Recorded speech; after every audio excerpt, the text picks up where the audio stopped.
Hi, everyone, and welcome to the American Indian and Alaska Native Behavioral Health webinar series. I'm Kate Trams, and today we have Dr. Jackie Gray joining us to present on the epidemic of suicide in Indian country. This training series is brought to you by the National American Indian and Alaska Native Addiction Technology Transfer Center. We are one of 4 national focus centers serving the ATTC network, which also includes regional centers and a network coordinating office. To learn more about the ATTC network, please visit our website. Coming up in November, we will have a session on the importance of addressing spirituality in behavioral health, led by Dr. Clyde McCoy. And I'd like to note that we pushed that back to the second week of November, so please note that that is taking place November 11th instead of November 4th. We are also always looking for ideas on the topics for this webinar series and are currently in stages of planning next year's series. So if you have an idea of a topic or a presenter, we'd love to hear from you. Please contact me at the phone number or email address provided on this slide. For our Essential Substance Abuse Skills webinar series, we welcome Robert Foley on October 21st to present client and community education. Our center is a Native certified educational provider, and we'd be happy to provide you with CEHs for a $15 fee. The request form is available for download in the Files pod in the webinar screen and will also be sent in a follow-up email to all who attended. Immediately following today's webinar, you'll be redirected to our GIPRA evaluation. This survey asks about your satisfaction with the event and will take less than 10 minutes to complete. We thank you in advance for helping us to improve our programs. You will be muted for the duration of this webinar, so please use the Q&A pod to share your questions and comments, and we will address questions at appropriate points during the presentation. If you prefer, you may view the presentation in full screen mode by clicking on the full screen button at the top right corner of the presentation pod, which looks like 4 arrows pointing outward. To return to the regular view, click the button again. We would also like you to be aware that this webinar records participant attention time. If you minimize the webinar or are working in another window, the system will record your participation as inactive, which may be reflected in the number of CEHs received. The opinions expressed in this presentation are those of the presenter and do not necessarily reflect the position of CSAT, SAMHSA, or the U.S. Department of Health and Human Services. Today's webinar is presented by Dr. Jackie Gray. Dr. Gray is a member of the Choctaw and Cherokee Nation, a research associate professor, and the associate director of the Center for Rural Health Indigenous Programs in the School of Medicine and Health Sciences at the University of North Dakota. Her work is focused on addressing health, mental health, and health disparities in Indian country, and we're delighted to have here today to share her insights on suicide. So thank you so much, Dr. Gray. I'm going to pull up your presentation here. And we should be ready to get started.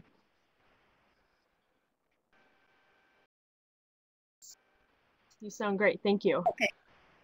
You were muting, so I didn't know if that got me too or not. Right. Well, thank you very much for inviting me, and good afternoon, everyone. It's wonderful to be here with you and to present a little bit of information about suicide in Indian country.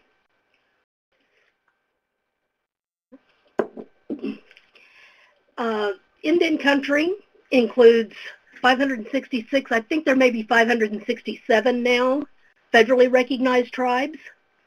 Of those, 229 are Alaska Native villages. And the 2010 census estimated that there are 5.2 million American Indian, Alaska Native, or American Indian, Alaska Native, and some other ethnicity in the United States. 70% live off-reservation in urban areas, and 25% live in poverty. As far as our children, 31% are in poverty, and that's more than twice the overall United States rate. And 33% have no health insurance. IHS is considered access, it's not considered health insurance. And I have excuse me, placed a few slides in here to kind of add some color to the presentation. As far as healthcare in Indian country, we know that Indian Health Service operates at much less than what they need in order to provide full services. And estimates indicate they need another $21 billion to achieve parity with the general population as far as healthcare. The behavioral health at IHS only receives about 267 million of that 21 billion. So it's only a little less than 7% of the entire IHS budget. And only 242 tribal health facilities of the 242 tribal health facilities, 10% reported that they had no mental health services at all. And among American Indian and Alaska Natives, we have more serious mental health disorders compared to other racial and ethnic groups. We see a lot of anxiety, depression, and substance abuse. And there's also a lot of comorbidity where there may be more than one of those diagnosed. Our mental health services aren't easy to access because of the lack of funding, because mental health is funded at 25% of what the actual need is in Indian country. There are culturally inappropriate services, and mental health professional shortages and high turnover make this an area where we just don't receive very good services. When we look at suicide in Indian country, there are a number of contributing factors, from behavioral to cultural, substance abuse, education, economy, or high unemployment rates, impulsiveness, hopelessness, family history. All of those things, the historical trauma, all figure in with any individual as to whether or not they may attempt or complete a suicide.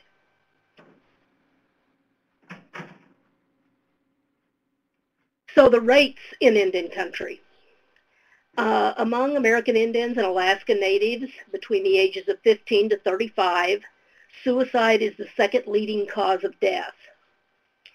And the suicide rate for our adolescents and young adults tends to be around 22 to 23 per 100,000.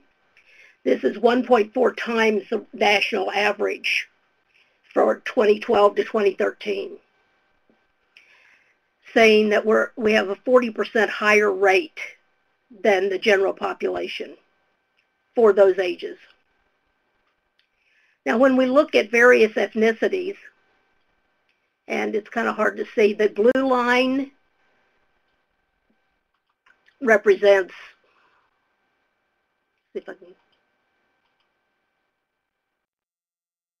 are white, black is African American, brown is Latino, yellow is Asian, and the red is American Indian and Alaska Natives. So our suicide rates beginning in 1990 were up close to 50 per 100,000. They have dropped down to where over the last 10 years, they've been around 30. Now this is for males. Excuse me, I'm losing my voice.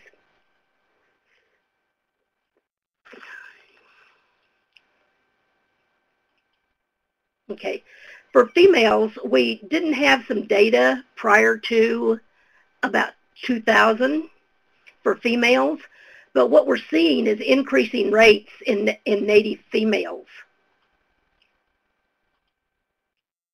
with this line, and it's up to where it's almost twice the general population.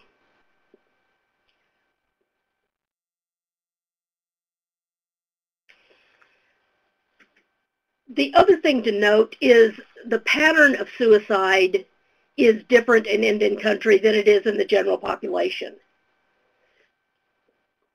For the general population, for males, we see suicide increasing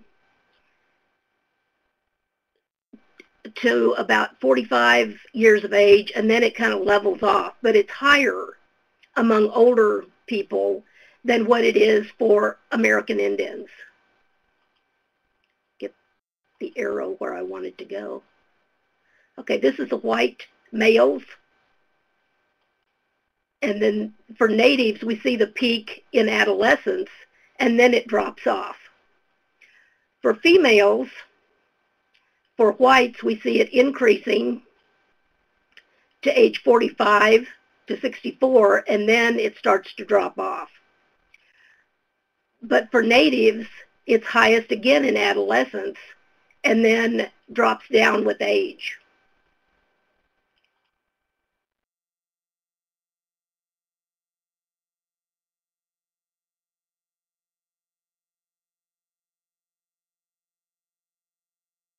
When we look at the various IHS regions, the highest rates are Alaska, the Pacific Northwest, the Mountain West, and the Northern Plains. The next quartile, or it has to do with kind of moderate ranges, and that's in the west, southwest region. And then California plus the southern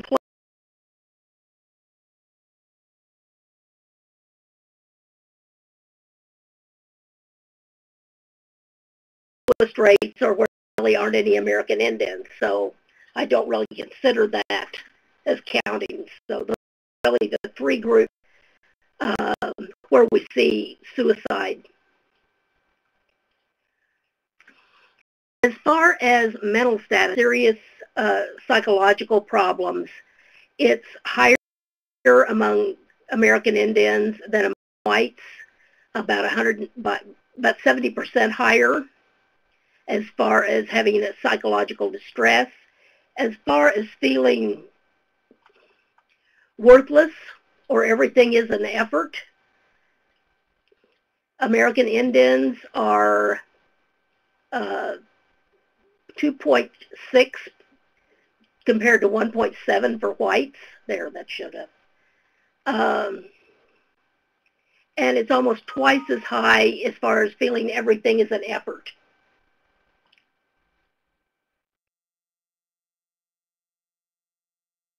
So if we look at models of care, some ethnic and cultural situations,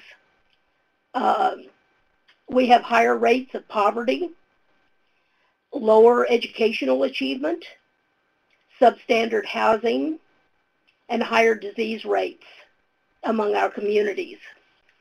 Colonization and acculturation impacting things like the mission and boarding schools, by the children being taken out of the home, it's decreased the parental influence and that of traditional parenting.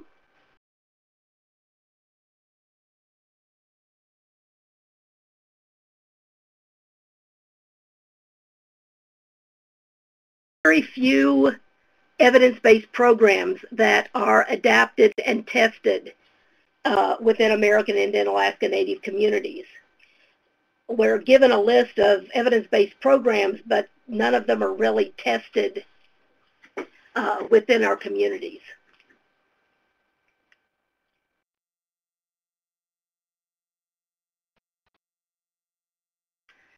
I have a question from Matthew Oliver about the percentage of Native Americans living on the reservation who are considered living in poverty. And that really varies by reservation. I know we have some here in the Dakotas that have the highest poverty rates of anywhere in the United States. There are others that are doing much better in other areas. I don't have an overall number for that.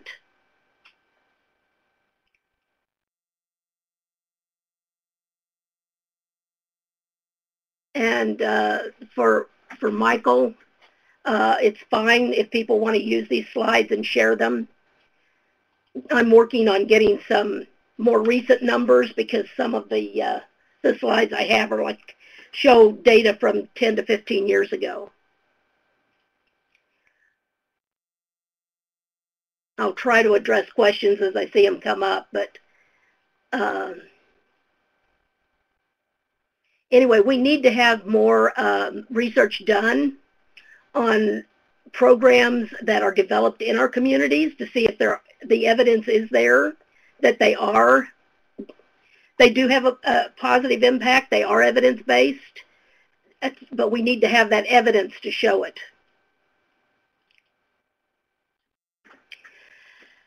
When we look at the suicide prevention programs with our youth, there tend to be three major approaches. The first is to adopt a mental health focus and look at those risk and protective factors and how do we try to decrease the risk factors and increase the protective factors. The second approach is more of a public health approach that promotes opportunities for youth to gain more positive protective factors and, again, reduce the risky behaviors and substance abuse. And then the third approach is the approach that tends to come out of our communities and incorporating traditional tribal responses to be the prevention approach. The best recommendation is to do all three. The more things, we found that the more things that you do to prevent suicide, the more of an impact you'll have. So, what are some of those promising strategies?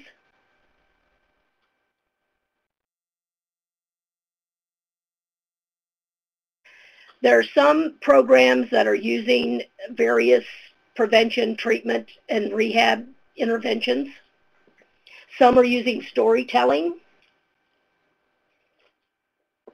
integrating traditional stories, or utilizing stories from the youth themselves in addressing ways to prevent suicide and helping them to be strong. Another thing are talking circles.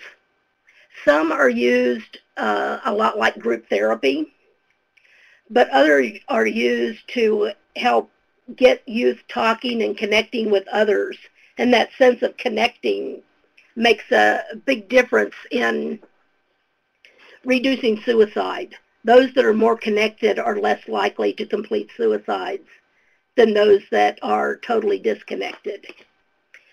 The use of sweat lodges and other ceremonies in more traditional cultural activities are some other ways that different tribes and groups have used programs to help prevent suicide and get youth involved back in more traditional ways, and things like finding that naming ceremonies and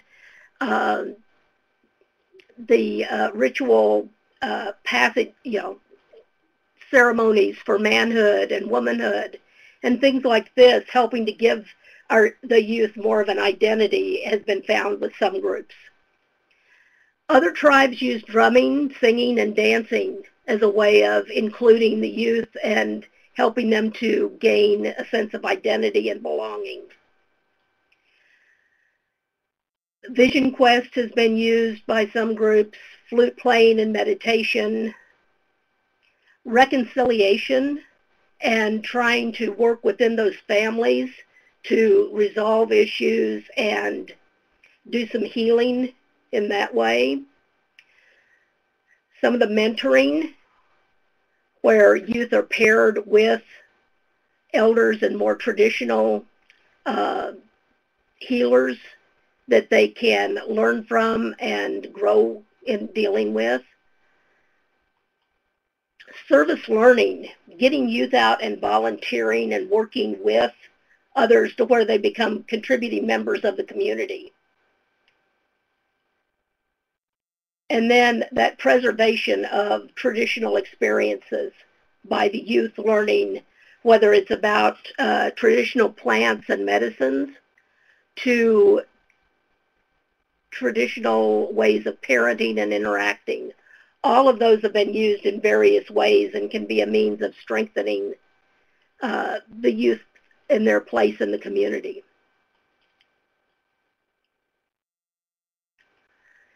So how do we integrate that treatment?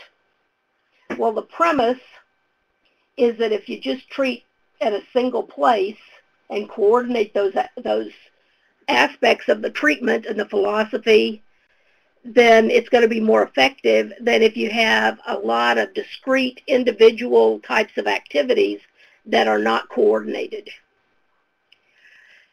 When we have a more coordinated approach, the findings are that there's a decrease in hospitalization, there's less psychiatric and substance abuse severity for those that are in treatment, and they are better engaged and retained in the treatment program than those that are not connected and are very disjointed. So if we look at this model, that the orange has to do with colonization, including the historical trauma, boarding schools, depression, PTSD, anger, cultural shame, substance abuse, the family's breakdown, child abuse, all of those things that serve to disrupt our community. But if we utilize a balanced approach, looking at individual, family, and community treatment, we look at the social and traditional activities and including those. With the physical, we look at nurturing, the prevention, information, education, the public health approach. And then the emotional, dealing with treatment, the parenting skills, grief and loss, anger management, depression, substance abuse, dealing with all of those issues.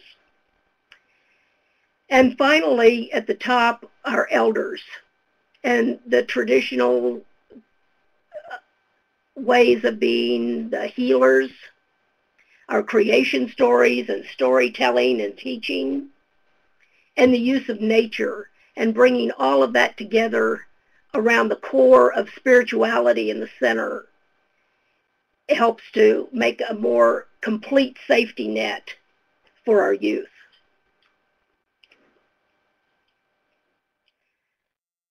When we look at the collaborations, there may be money from some state or federal programs, some community-based organizations, some of the grassroots groups, like some of the culture camps and things like this that have developed in communities. And then the research and education and treatment arm. When they're all brought together, we have a more global safety net for those youth than if any one of those is worked with separately. We have little pots of money, but no one has enough to do anything. Where if we bring it together, we're apt to have a more complete and connected intervention.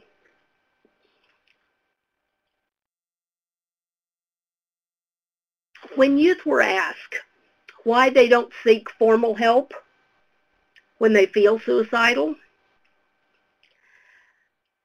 some, about 30%, didn't think they needed help, that nothing really was going on, that they were okay. Another 1/4 felt there was a stigma. They were embarrassed. They cared what people thought if they went to see someone to get help. Another 1/4 of them felt that they had other support, so they'd go to their friends for help. About 15% thought that they could figure it out on their own, and another 15%, they didn't think that they could be helped. And about 12% felt like there would be consequences, that they might be taken away from home and put in the hospital, or things would happen outside their control. When we look at the things we think about as barriers, like cost, only 3.4%, did that make a difference?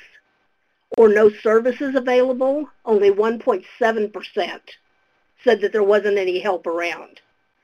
So the reasons people don't get help aren't the ones that we would think, but we need to look at what are some of those others and how we can encourage people to reach out and get those formal help that may be available to them.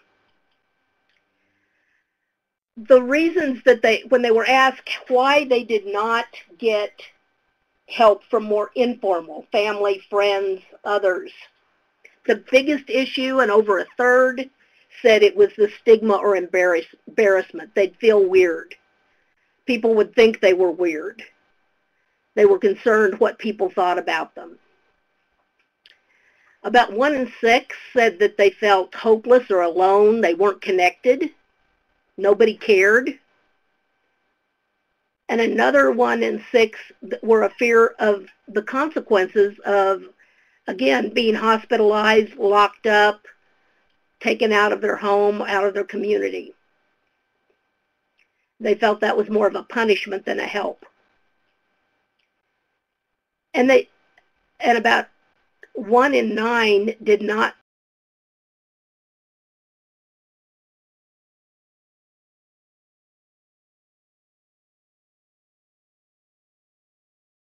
another 1 in 9 felt like it was their problem. They should be able to take care of it themselves. They shouldn't have to get help from outside. And only about 3% of those youth that were asked said they had other support. They'd find someone whose job it was to help them, which says that we're really not seen as helpers in the community like we want to be seen.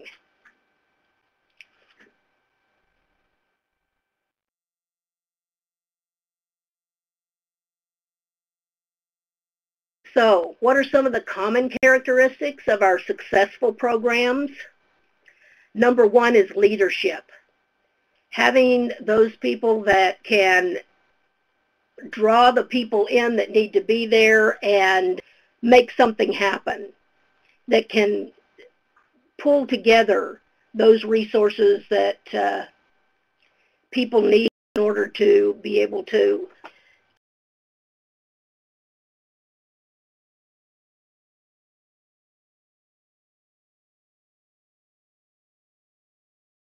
someone from the outside saying this is what needs to be done, but the community saying this is what we need to do and pulling the various groups together to take action. The public health approach, that takes on the whole person, not just dealing with the depression or the anxiety or the suicide. And something that's strengths-based. We hear a lot of times what's wrong in our communities, and especially our youth need to hear what's right and what kinds of things are good and what helps. What are the protective factors that we have? How can we build on what people are already doing as opposed to what's wrong with everything? So taking that strengths approach whenever we're trying to identify the best way to work on things. And then culturally informed. It needs to have the local culture wrapped around and the backbone of whatever is being done in order for it to fit for that community. Taking things from one tribe and trying to put it into another that doesn't fit that culture isn't going to work. It has to be culturally informed from the local culture. And then being proactive. Taking a look at where you want to go and moving that way rather than just reacting whenever there is a suicide or there's an attempt, but working on how do we grow stronger adolescents and youth as opposed to trying to fix broken ones.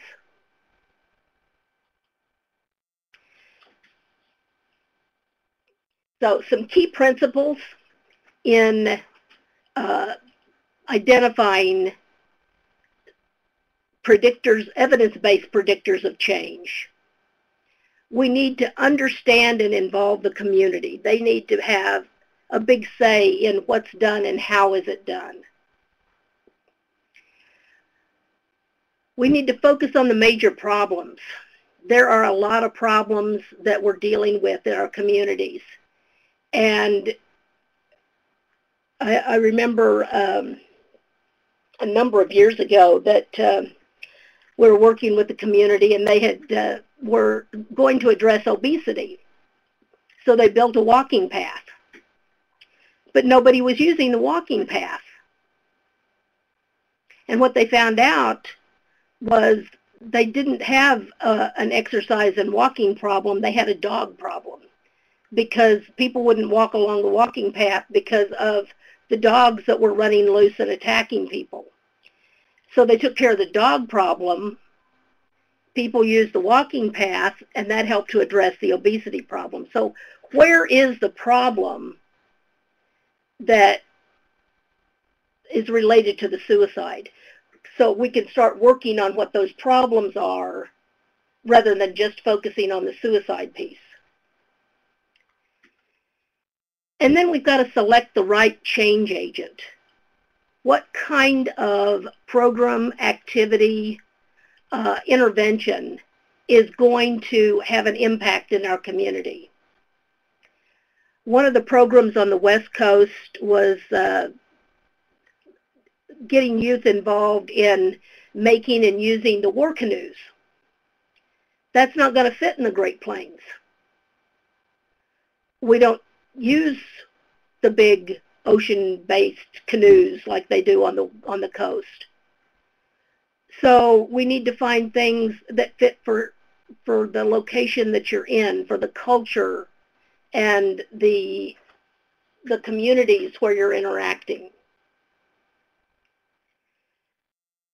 Seek ideas from outside the field and organization. We need to be able to think outside the box. What are some things from some other example that might work? Are there things from health? Are there things from education?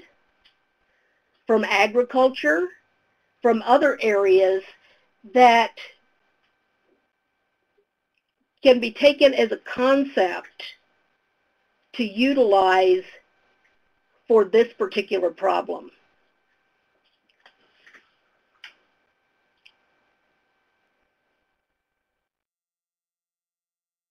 And then, as always, evaluate. We need to evaluate the programs to see, are they working? Are they making a difference? Do they need to be improved in some way? Do certain things need to be dropped and other things added? Whenever you do that evaluation, you're looking for improving the program. Nothing's perfect right out of the box, and so we want to know what works, what doesn't.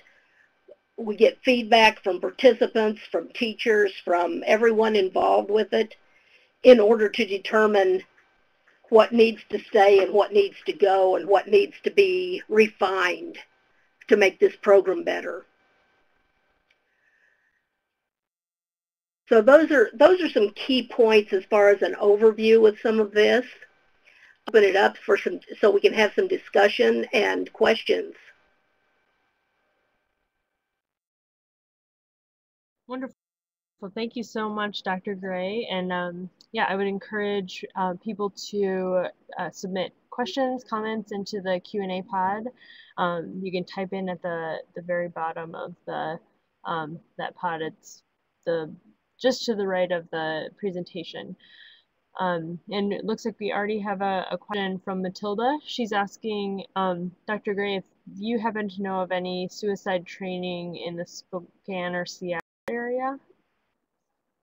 I don't know of any specific training. I would suggest getting in touch with Bonnie Duran's group at the Indigenous Wellness Research Institute at the University of Washington, and they may know more about what's going on in the area.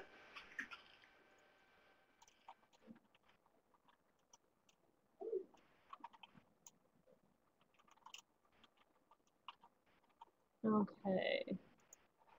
All right, great. Thank you. Thank you for that question. And yeah, we'd love to welcome additional questions. While we're waiting for questions to come in, I'll just remind everyone that we have the Spirituality and Behavioral Health webinar coming up next month on November 11th. I think that'll be a great follow-up to this session. And then please join us too for our essential substance abuse skills webinar, which will take place on September 21st. And also, while I don't see any questions yet at this point. I just wanted to remind everyone we will be sending a follow-up email to everyone who attended today. That will include a request form for CEHs if you would like to earn CEHs for today. It'll also include handouts of this presentation and a link to the recording so you can view this presentation again or share it with others. And the other thing I'd say is if people have programs in their communities that are working that they'd like to share, I think this is a great opportunity for that. Great, yes, thank you. We got a comment from Ramona. She says, excellent presentation. I'm an educator and see that the alignment of these recommendations and information is integral for American Indian education as well. We have used these tactics for our programming for students and it's very successful. And then she says, Wapita. I'm sorry if I'm mispronouncing that, but that must be I think it's probably a native language.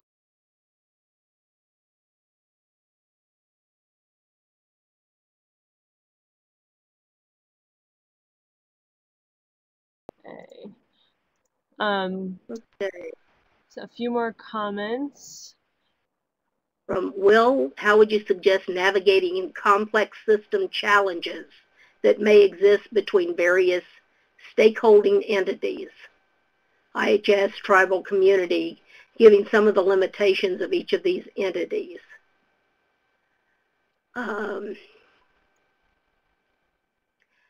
Again, it really comes to leadership within the community. Are there people that tend to be able to make things happen, that can interact with each of those entities? That's really where we find the biggest changes, is when we can find a person in that community that really is able to pull together those that make a difference. Maybe it's elders, maybe it's traditional leaders or healers or someone like that that can bring together a group that will be listened to when they bring forward an issue. And it's finding that person that can help to make, or maybe it's a group of people that help make that difference. I think that's one of the biggest challenges in trying to find the right people to make some of the changes that we need in our communities. Great. We also have a comment and question from Michael, or J. Michael. We're infusing AI and NA relevant content into our addiction track. And he asks, are there federal sources of supportive funding for these activities? I'm not sure what system you're in as far as what you may be eligible for, Michael.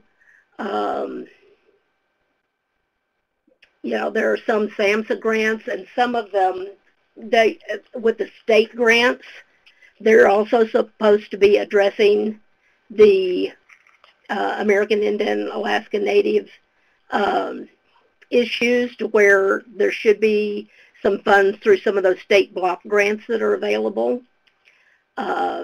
Sometimes there are foundations that are willing to support particular activities.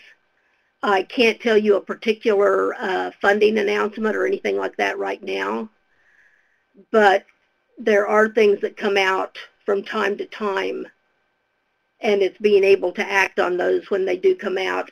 One thing that I'll mention is right now it's called RAC Online, Rural Assistance Center, and it's raconline.org. And they have a whole group of tribal-related health resource websites with that. But they also have funding information for communities on there. And you can do searches on that. They're going to be changing their name around the first of the year, and it's going to be some kind of health information hub. But for right now, it's still raconline.org. Great, and I will just add too, I'm not sure, Michael, if you are thinking specifically of just suicide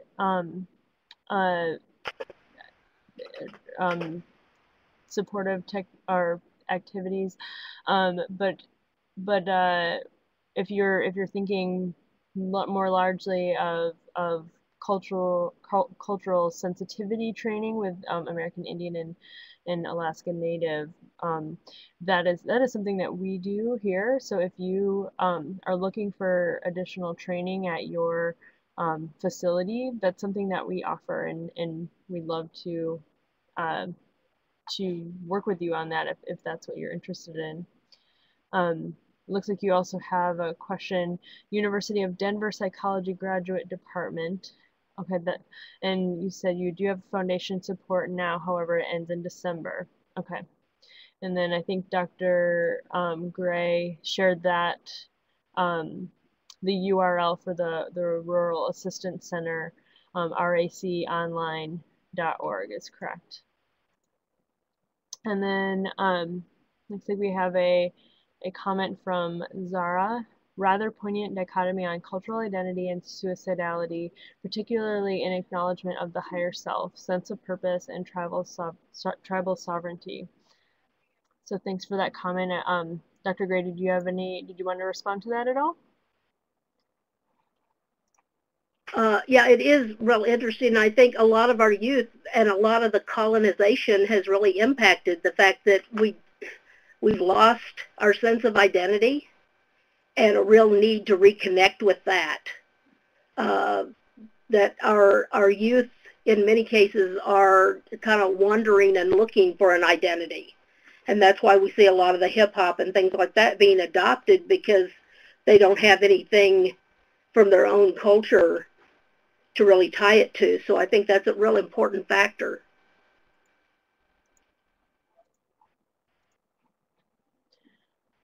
Wonderful. Are there other things going on in communities?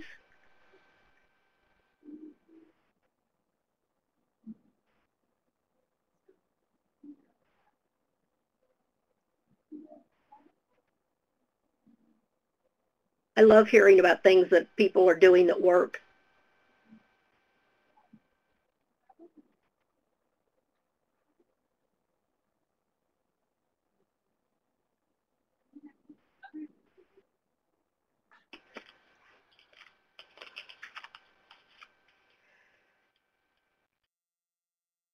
Yeah, one of the things that I was at a meeting recently that they were talking about, we're really not seeing the gatekeeper trainings being all that effective.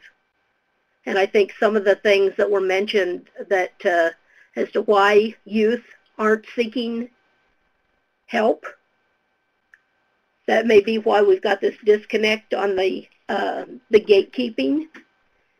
And and what I've heard from a number of tribal communities is they don't like the term gatekeeping, because it sounds like someone's in control of keeping you out of something as well as looping youth in, but really looking at more as helpers and seeing ourselves in that way.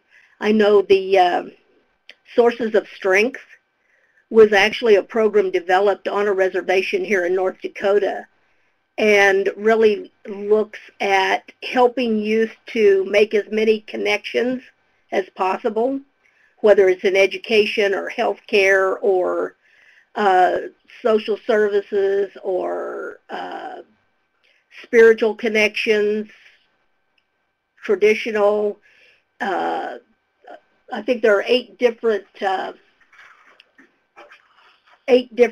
areas: mental health, family support, positive friends, mentors, healthy activities, generosity, and spirituality are the 8 different areas for it. And it works on youth connecting with someone else so that if they start feeling suicidal, they've talked with someone that has agreed that if they're feeling that way, they can come to them and they'll help them. And making those connections, that connectedness, is something that we're finding is really making a difference in preventing suicide. So ways that we can help people connect with other people. Other thoughts and ideas? I have a quick question. Who do you mean when you talk about a gatekeeper? What's an example of who that might be? Some of the gatekeeper trainings are QPR, question, persuade, refer, yellow ribbon, assist, are I think 3 that I've seen the most in Indian country. Sources of Strength, like I said, was developed with a tribe here in North Dakota. And although it's not a tribal program, they did have to take it to an urban area to get the evidence-based support to show that it worked. It is now on the list of evidence-based practices. And so that's a real positive program that is starting to get out into some communities. But it works on what they call it a peer mentoring program, but it's really about talking with youth about what some of the issues are and then having them identify someone that they feel comfortable going to and then going and talking with that person to say, if I'm feeling this way, would you be my go-to person to help me? So they're actually kind of forcing them to make some connections and to weave that safety net even tighter for them, to have more people involved in their lives from all of those different areas. Okay, Dwayne. San Francisco Friendship House Youth Program holds an annual suicide meth prevention conference. And one year the youth planned the whole conference. From the workshops and keynote and food and raffle prizes, youth love to be around other youth, and this year we had Theta New Breast as a keynote. Also, youth look forward to this each year in the Bay Area.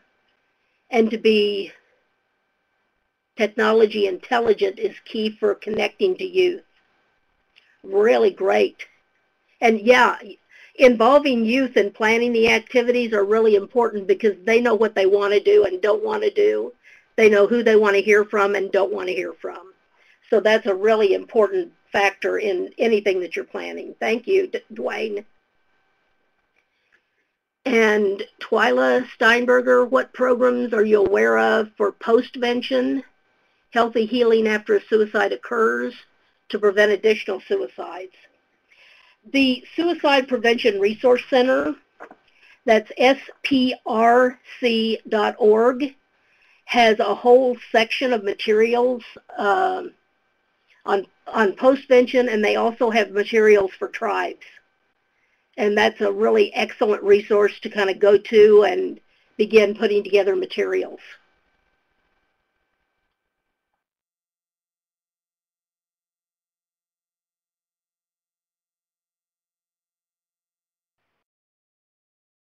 Well, thank you so much, Dr. Gray. It looks like that might be all the questions that we have for today.